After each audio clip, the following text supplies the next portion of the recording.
All right, this material, orthogonal projections, is going to take us to the end of the course.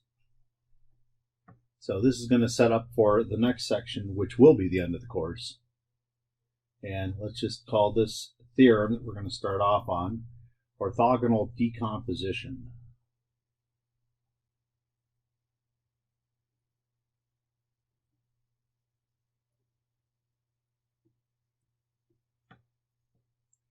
Anyway, so here's what we have. Let W be a subspace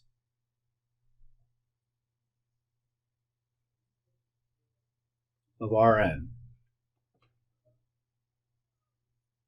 if Y is in Rn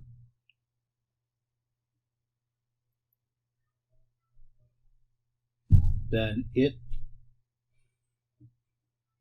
can uniquely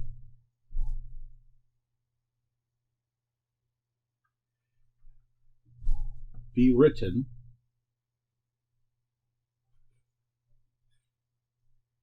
as y equals y hat plus z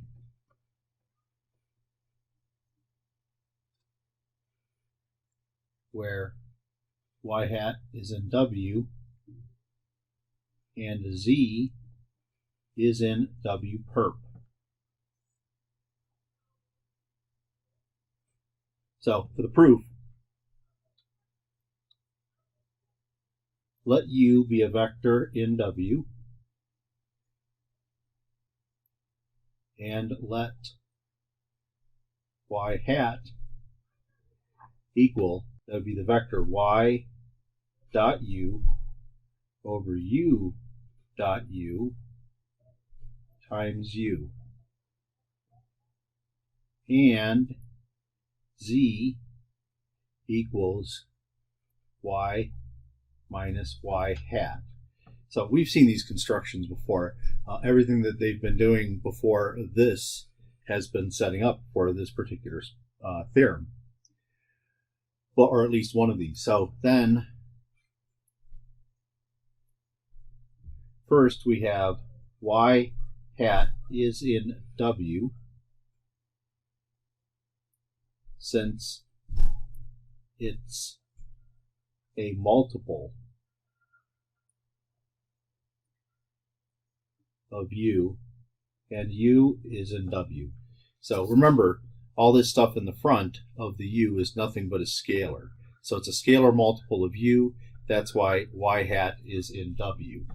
W is a subspace. Recall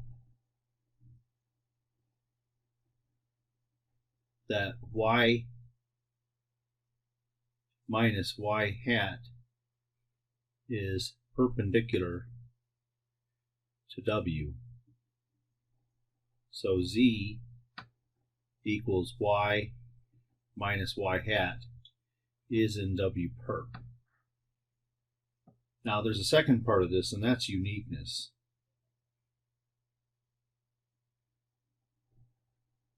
So what we have is y on the one hand equals y hat plus z. Suppose we also have y equals, I don't know, let's just call it y1 plus z1, where y1 is in W and z1 is in W perp. So since we have the same thing, or y is equal to two different expressions, I can set those expressions equal to each other. So I have y hat plus z will equal y1 plus z1. Now go ahead and do a little subtraction. Y minus y1 equals z1 minus z. So let's take a look at this here. you have both Z1 and Z, so Z1 and Z are in W perp. And since W perp is a subspace, we know that Z1 minus Z is also in W perp. On the other hand, Y minus Y1 is in W, same situation. Y and Y1 are both in W, so the subtraction is in W. So we have, on the left, we are in W. On the right, we are in W perp. Well, 0, remember, W intersected with W perp is only the 0 vector. So I have to have that Y minus Y1 equals the 0 vector, and that's the same as Z1 minus Z. So that implies that Y equals Y1 and Z1 equals Z. So that takes care of the uniqueness part of it. This here, you may not have seen this word before, but this is something that follows directly from the theorem, a corollary. Let me write this down. Let A be an M by N matrix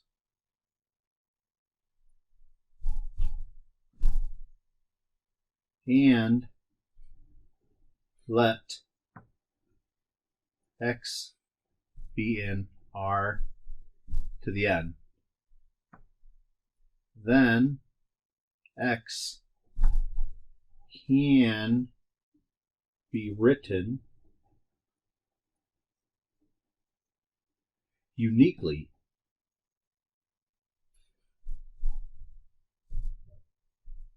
as X equals P plus U, where P is in row A and U is in null A. So for the proof of this, use the theorem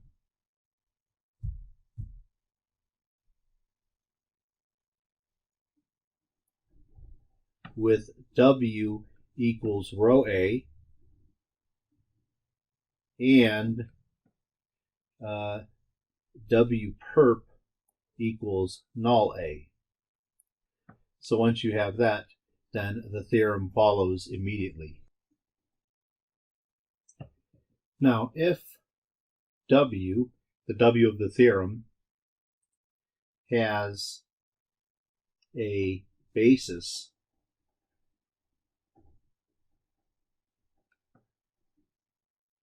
of U1, U2, up to, say, UP,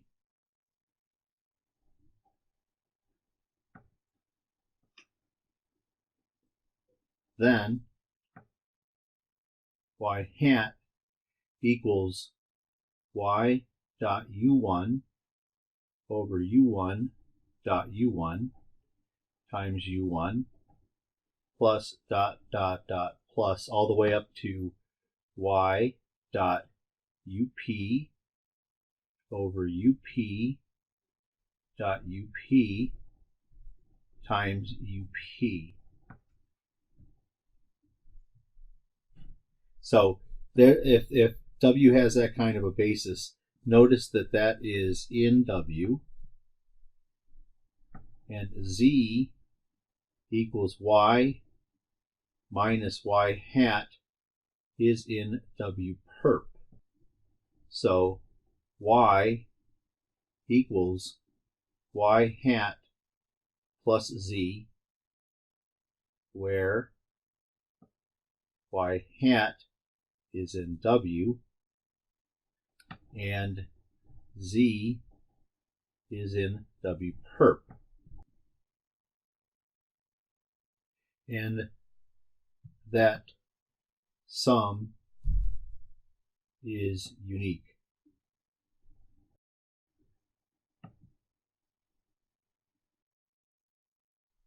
This leads me to a definition. If y is in Rn and W is a subspace of Rn with orthogonal basis U1 up to UP, then define the projection onto W of y to be that y hat I just wrote above. Or you can see that it's y dot U1 over U1 dot U1 times U1 plus dot dot dot plus y dot UP all over UP dot UP times UP. As an example to illustrate this construction, let's do this. U1 will equal, you see, 1, 2, 1, 1. U2 will equal negative 2, 1, negative 1, 1. U3 equals 1, 1, negative 2, negative 1. And U4 equals negative 1, 1, 1, 2. And we're going to let y equal the vector 4, 5, negative 3, 3.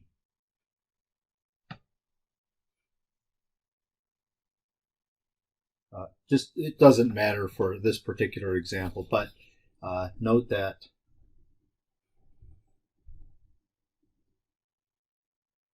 U1, U2, U3, U4 is a basis for R4. The way you know that is if you do the dot products, all the possible dot products of pairs of these things, you'll see that the set is orthogonal. Automatically, you know that they're linearly independent. So you have 4 linearly independent vectors in R4. That means that they span R4. So I don't think that's such a big deal here. I just thought I would mention it since we're in the middle of doing this anyways. What I really want to do is the construction. So here's what we want. Write y as the sum of 2 vectors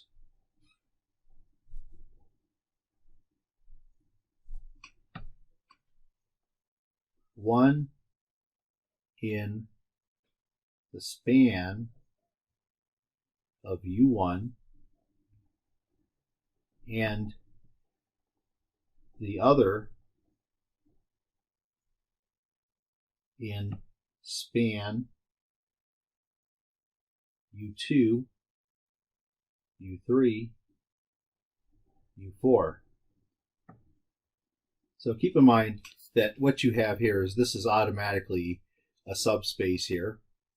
This is automatically a subspace here. And not only that, since this set here with this set, if you union them together, you would get all of R4. And because these vectors are orthogonal, this here, anything in the span of U1 is perpendicular or orthogonal to anything in this set, and vice versa. So anyways, we have what we want. I need to pick one. Well, u1 I guess I can just use as it is. Let me go ahead and do that part. So let me get my y hat.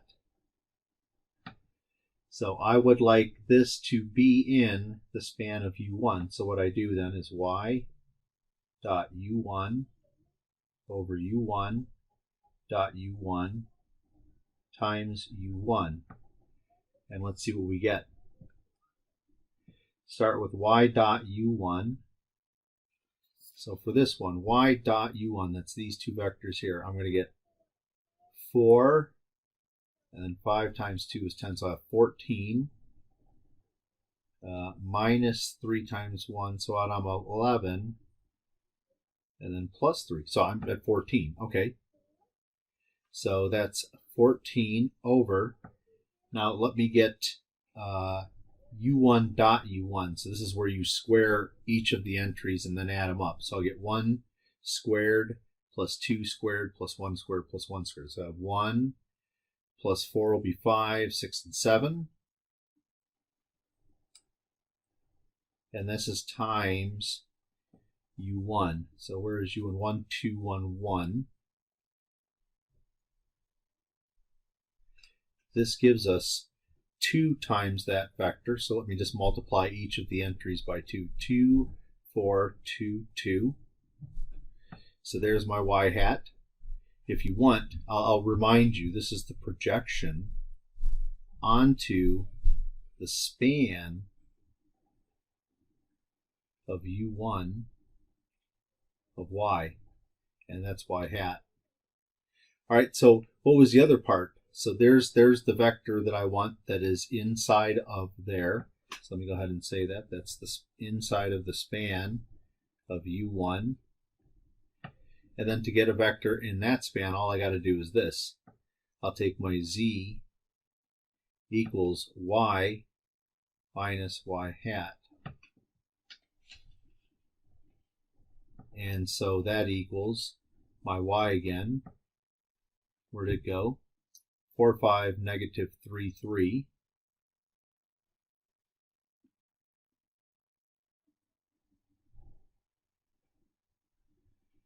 Minus this y hat, 2, 4, 2, 2. This equals 2, 1, negative 5, 1. And so we have what we're looking for then. Y will equal, so the first thing was the y hat. Where'd you go?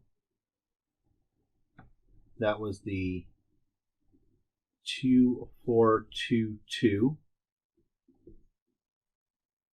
And then we had plus, then we have the z, 2, 1, negative 5, 1. And you can add them together to make sure that we have the right thing. Like for y, here's y right here, 4, 5, negative 3, 3. So it still adds up. And remember, this one right here was in the span of u1, and this one here was in the span of u2, u3, u4. We didn't use those vectors much at all. Basically, it was just what was left over, and that's how we knew it was going to be this piece, because anything outside of this is what's left over. And since they're orthogonal, each of these pieces is its own vector subspace. But let's do some more examples. For our next example, I have y equals, it's not as big as I thought, 6, 3, negative 2.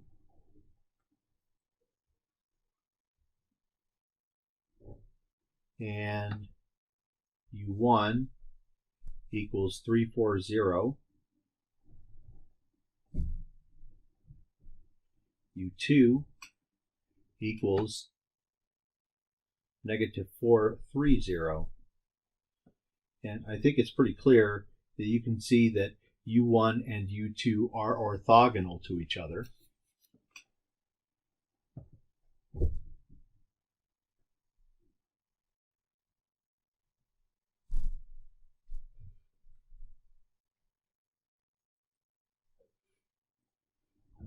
So we have those as an orthogonal set. We want to compute the projection onto W of y. And I probably should have said W equals the span of U1, comma U2. All right, so for our projection,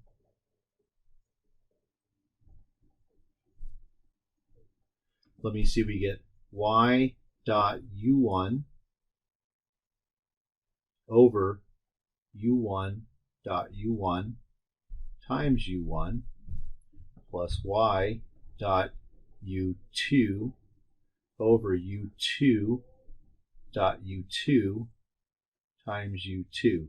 Let me fix that U2 so that it looks more reasonable. Now let's go ahead and make the computations. Start with y dot U1. So I'll have 6 times 3 is 18, plus 12 will be 30. And then U1 dot U1 will be 9 plus 16 will be 25. And U1 was 340.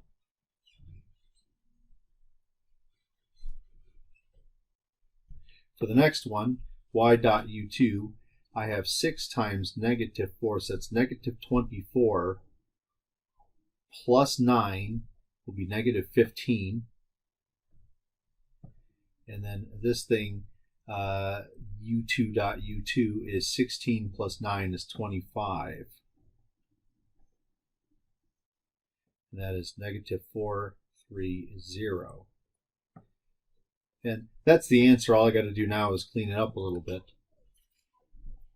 So I think what I'll do is write this as 6/5 times 340 plus, well, actually, I'll make it a minus. I think the next one is negative 3/5 times negative 430. And then to add these together, well, they're both over 5, so let me go ahead and do a preliminary calculation. I'll have 18/5, 24/5 minus, and so the first part then, I'll have negative 12/5, and then I'll have 9/5 and 0. And let's finish this off then. 18/5 plus 12/5 is 30/5, so that should be a 6. 24/5 minus 9/5 is 15/5, so that should be a 3 and then a 0. Another example. Here, I'm going to give you y equals negative 143 U1 equals 111, and then U2 equals negative 1, 3, negative 2. Let W equal the span of U1 and U2.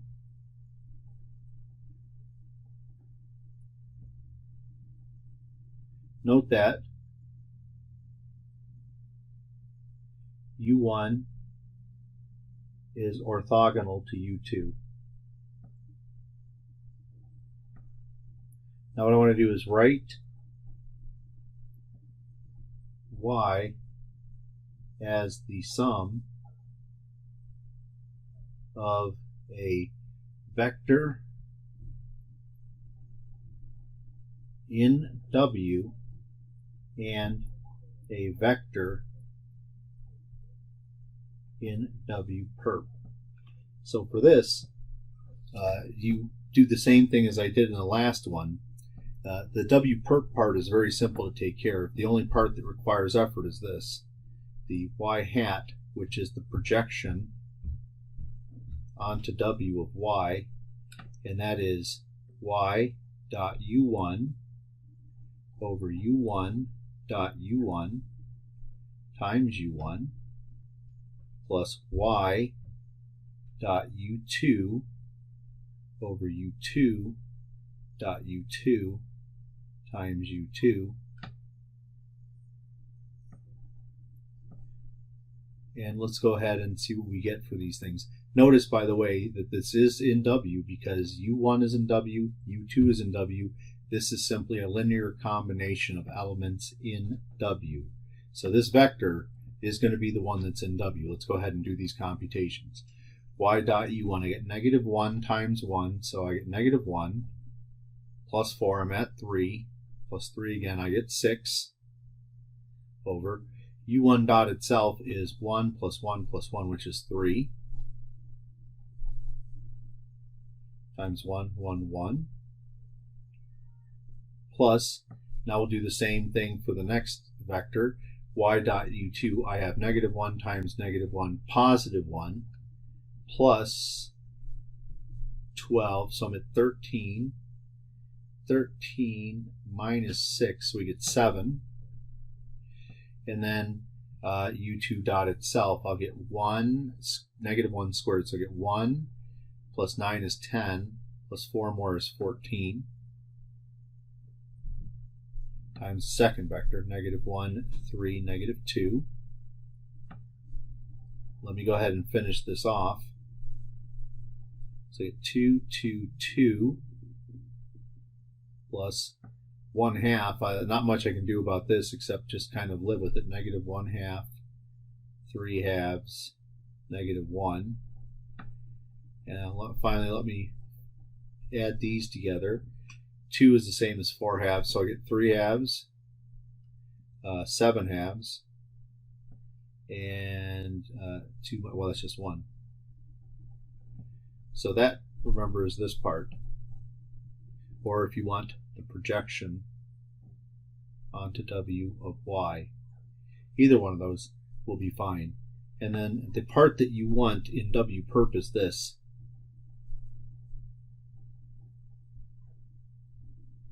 So y minus phi hat, well, where was y at?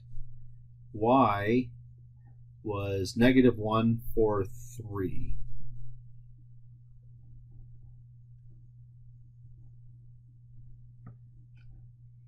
And y hat, we just figured out, 3/2, 7/2, 1.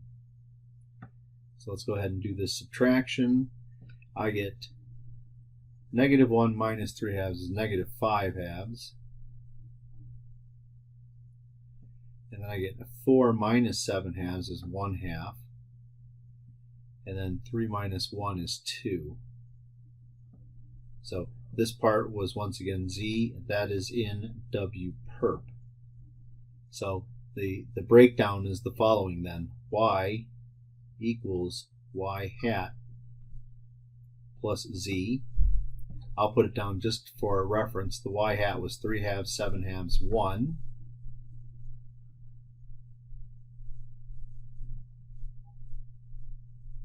And the z was negative 5/2, 1/2, 2. And so y, let me have it once again so I can make sure that this does check out. We have negative 1, 4, 3. Let me just verify that these work out. I've already got the breakdown I want. Let's just make sure that this actually happens. So 3/2 minus 5/2 is negative 2/2, which is negative 1, so that checks. 7/2 plus 1/2 is 8/2, which is 4, checks. Then 1 plus 2 is equal to 3. So this is exactly the breakdown that they were looking for. This leads me to another theorem. Actually, it doesn't lead me there. This theorem kind of stands alone. This theorem actually has a name. It's called the best approximation theorem.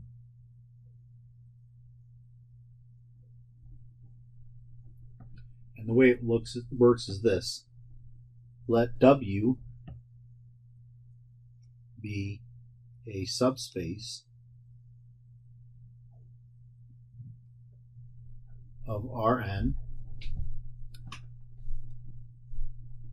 and let y be really any vector in Rn.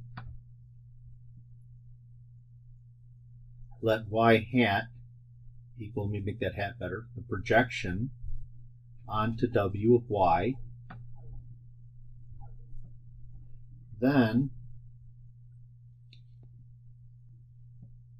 y minus y hat is less than y minus v for any v in W. So what does that mean? Well,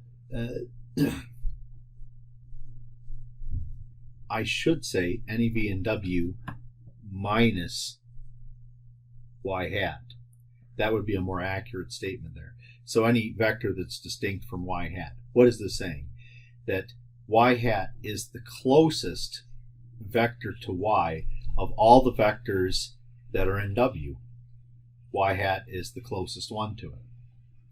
So this gives you remember the distance from a point, if you will, to a plane. That's what this is talking about here. This here is like a point, and y hat deals with the projection into maybe W as a plane or W as a subspace. In particular, if W is a plane, this is the distance between a point and a plane. In any case, then it should make sense that the perpendicular, well, this vector right here should be closer to y than any other vector in that plane. Or, let me say it again in subspaces, y hat is closer to y than any other vector in W. Well, let me go ahead and prove it. So we'll take this v, and that's any other vector in W. Let me go ahead and make an in sign. And better yet, let me make it so that it's not equal to y hat. So I want to make sure that it's distinct from y hat. There. Now, since y hat and v are in W, y hat minus v is in W. By the orthogonal decomposition theorem,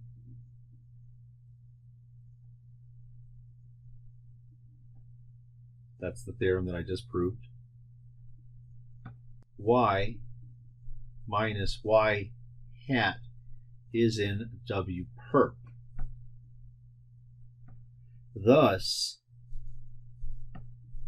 y hat minus v dotted with y minus y hat equals 0. That's what happens. One's in W perp, one is in W. Take their product, their dot product, and you get 0. One more thing. Note this little equation. Note we have y minus v equals y minus y hat plus y hat minus v. So it's the sum, y minus v is the sum of two perpendicular vectors. So according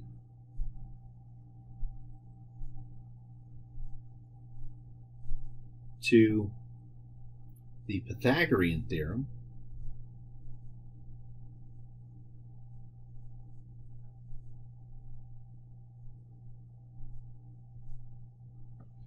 we know that the norm of y minus v squared equals the norm of y hat minus v squared plus y minus y hat squared. I don't know, for some reason I mixed the order up, but it doesn't matter. The Pythagorean theorem still says the same thing. If you want to take a look at it, as since we had perpendicular vectors.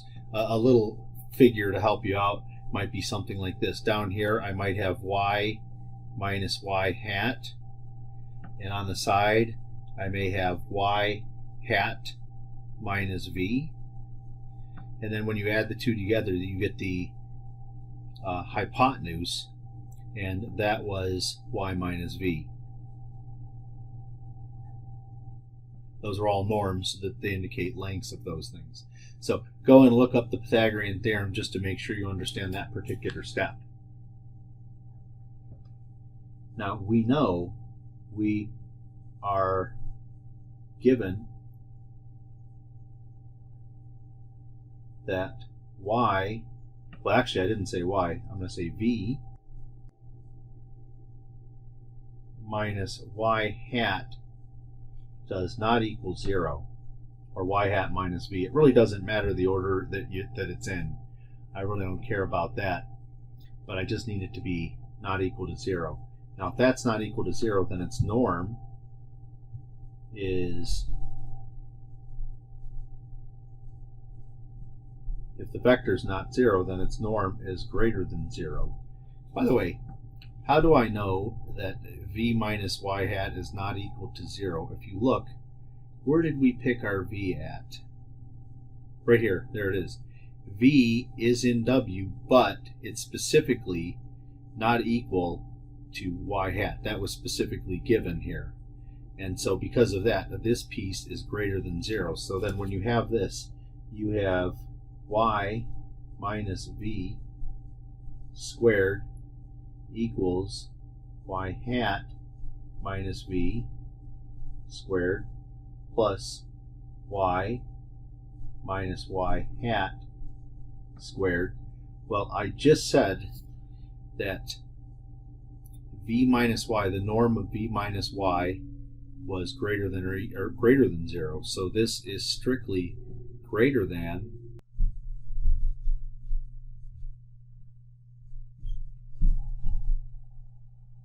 So this stuff's greater than 0, we can do that, and so then we get y minus v squared is greater than y minus y hat squared.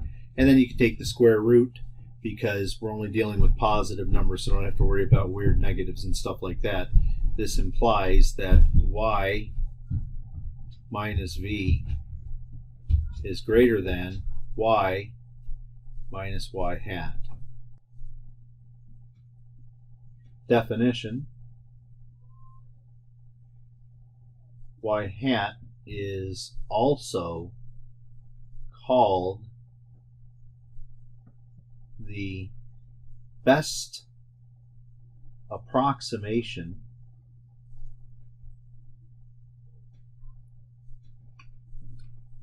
to y by elements of W.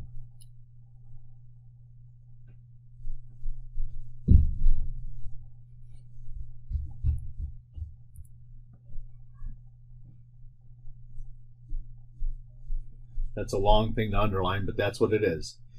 Notice that we have two things now that we got to keep track of. It's the closest that y can be to W. Basically, that's what it's saying. Y hat is the point in W that is closest to y. That's particularly useful in calculus courses when you're doing the vector stuff. It's also called the projection onto W of y. So it's got several names, but it's the same thing each time. Let me do an example. Here, let's have y will equal 2, 4, 0, negative 1. And u1 equals 2, 0, negative 1, negative 3. And then u2 equals 5, negative 2, 4, 2. So find the best approximation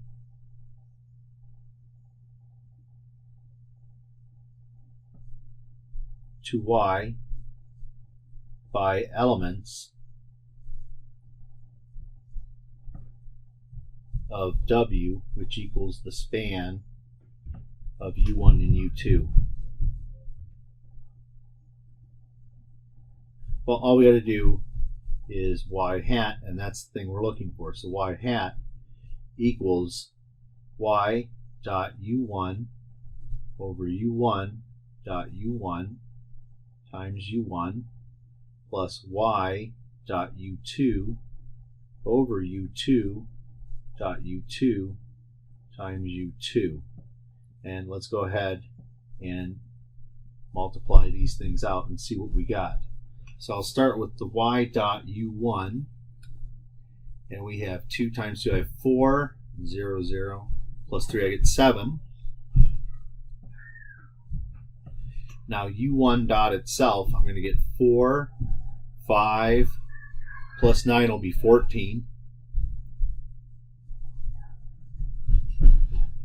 And then, of course, I'll just put U1, 2, 0, negative 1, negative 3, plus, let me do the same thing for the other one, y dot U2. I'm going to get 2 times 5, that'll be 10. 4 times negative 2 will be 8. So 10 minus 8 is 2. 0 doesn't do anything. 0 minus 2, then minus 2 more is 0. Well, that's nice. And I really don't care what the rest of this stuff is. I'll just stop right there. And so this, of course, is equal to 1/2. We get 1, 0, negative 1/2, negative 3/2. And that's our answer. Here I'm going to use the word corollary again. Usually these follow easily from the theorems themselves. If W is a subspace of Rn and Y is in Rn, then Y minus y hat is the distance between y and W. The proof, since y hat is the closest point to y by vectors in W, y minus y hat is the distance. That's often how we say the distance between a point and a set is the distance between the point and a point that's closest to it in the particular set. From y to W. Basically, y hat is the closest. Y hat is the point in W that is closest to y. That's basically all this is saying. So it's not that big of a deal. Let me go ahead and move on. It should be. It's a projection. Let me give you a definition. Let W be a subspace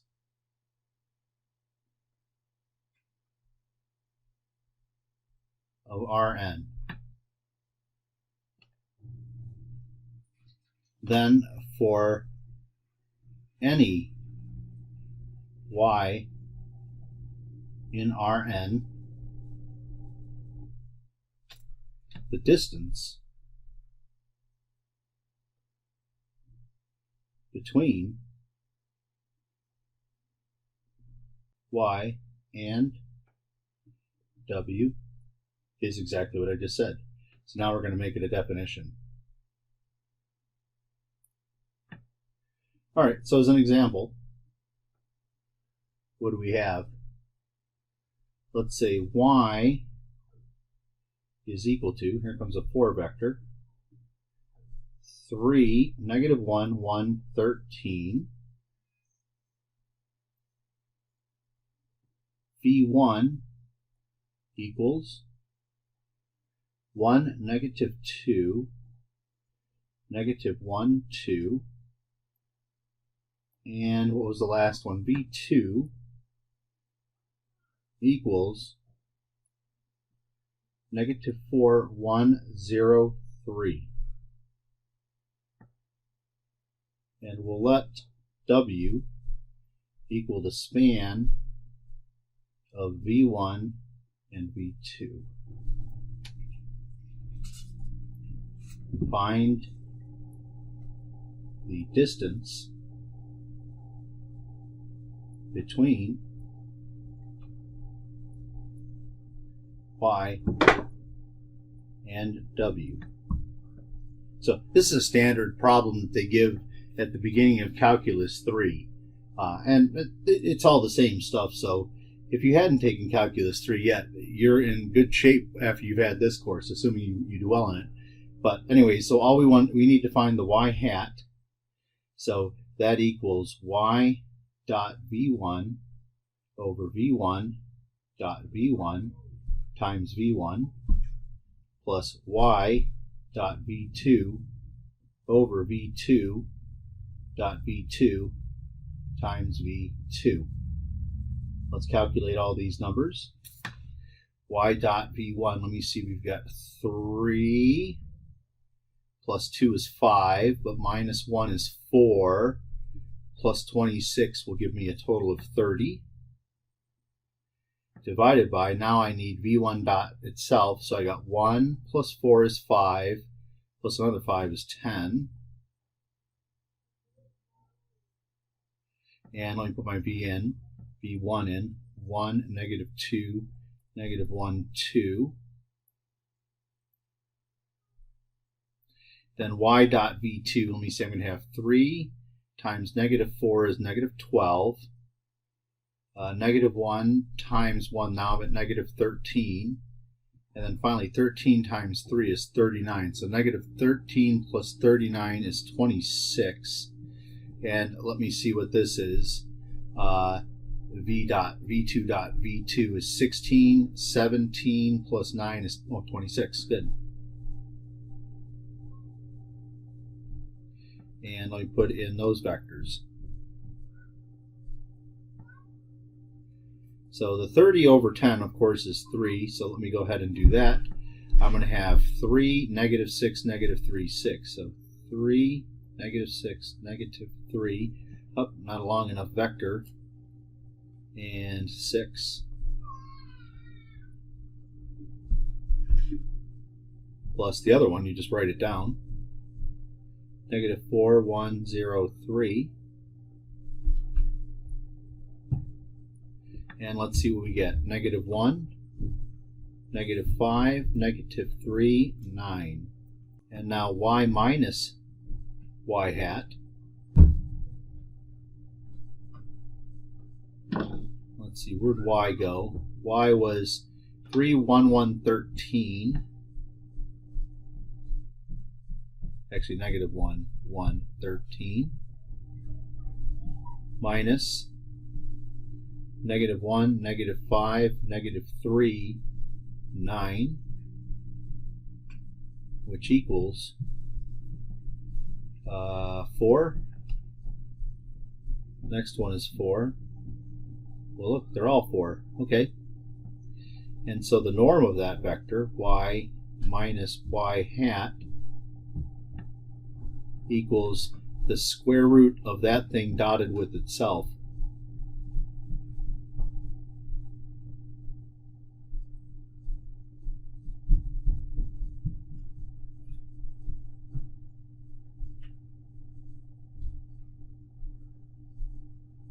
And that, of course, well, that's just going to equal the square root of 4 squared plus 4 squared plus 4 squared plus 4 squared. That'll be the square root of 64. And that equals 8.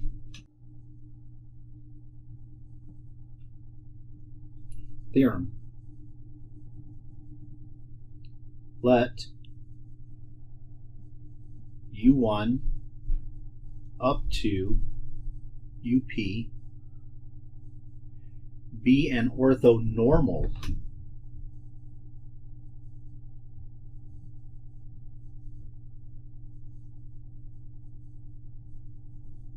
basis